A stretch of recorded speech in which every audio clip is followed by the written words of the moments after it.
আসসালামু আলাইকুম, কেমন আছেন সবাই? চলে আসলাম নতুন আরেকটা ভিডিও নিয়ে। তো এখানে আমি নিয়েছি কিছু ভেন্ডি, এগুলো দিয়ে আজকে আমি রুই মাছ রান্না করব।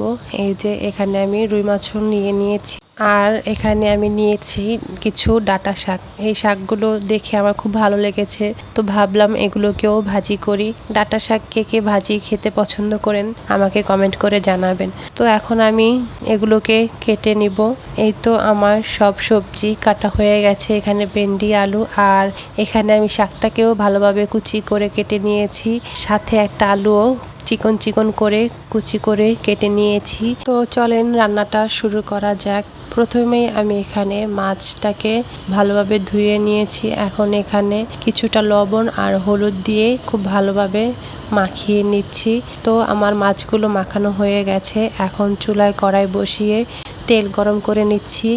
তেলটা খুব ভালোভাবে গরম হয়ে এলে এখানে আমি এক এক করে সবগুলো মাছের পিস দিয়ে দিচ্ছি। আর এদিকে আমার মাছটা ভাজা হতে হতে আমি অন্য পাশে শাকটাও বসিয়ে দিচ্ছি। এখানে সামান্য একটু লবণ আর কাঁচামরিচ দিয়ে আমি শাকটা খুব ভালোভাবে সিদ্ধ করে নিব। একসাথে আমি দুটো রান্নাই বসিয়ে দিয়েছি। এদিকে আমার মাছটাও ভাজা হয়ে গেছে, এখন আমি তুলে নিচ্ছি।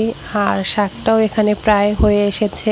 এখন আমি শাকটাকে তুলে রেখে কড়াইয়ে দিয়ে দিলাম কিছুটা তেল, তারপর দিয়ে দিচ্ছি পেঁয়াজ আর রসুন কুচি। পেঁয়াজ আর রসুন কুচিটা আমি খুব সুন্দর করে এখানে আস্তে আস্তে ভেজে নিব। একটু বাদামি হয়ে এলে এর ভিতরে আমি শাকগুলো ঢেলে দিচ্ছি। তো আমার শাক ভাজা প্রায় হয়ে গেছে। এই ডাঁটা শাকটা খেতে কিন্তু খুবই ভালো লাগে। যখনই আমি ডাঁটা কিনে আনি সাথে এই শাকগুলো নিয়ে আসি, এটা ভাজি করে খেতে আমার কাছে ভালো লাগে। তো আমার শাক ভাজি করা হয়ে গেছে, এখন আমি তরকারিটা রান্না করে নিব। চুলায় কড়াই বসিয়ে এখানে দিয়ে দিয়েছি পেঁয়াজ কুচি। পেঁয়াজ কুচিটা একটু হালকা ভেজে তার ভিতরে আদা রসুন বাটা দিয়ে দিলাম সামান্য পানি। এখন দিয়ে দিচ্ছি সব গুঁড়ো মশলা। সব কিছু একসাথে খুব ভালোভাবে কষিয়ে নিতে হবে।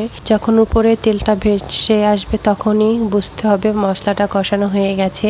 তারপর আমি এখানে দিয়ে দিচ্ছি কেটে রাখা ভেন্ডি আর আলু। আমি এর আগে কখনোই ভেন্ডি দিয়ে রুই মাছ রান্না করি নাই, আজকে এই প্রথম রান্না করছি। জামাইয়ের সাথে রাগ করে এই তরকারিটা রান্না করেছিলাম। ভাবছিলাম সে হয়তো বা ভেন্ডি তরকারিটা পছন্দ করবে না, খেতে চাইবে না, তার জন্য এটা রান্না করেছিলাম।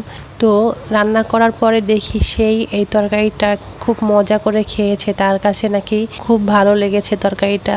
তো আমি এই তরকারিটা রান্না করেও ফেঁসে গেলাম। ভাবছিলাম সে হয়তো বা পছন্দ করবে না, তার ভালো লাগবে না খেতে। এখন হয়ে গেল উল্টোটা, তার কাছে এতটাই ভালো লেগেছে সে বলেছে সে নাকি আবারও ভেন্ডি নিয়ে আসবে আর আমাকে এইভাবেই রান্না করে দিতে হবে।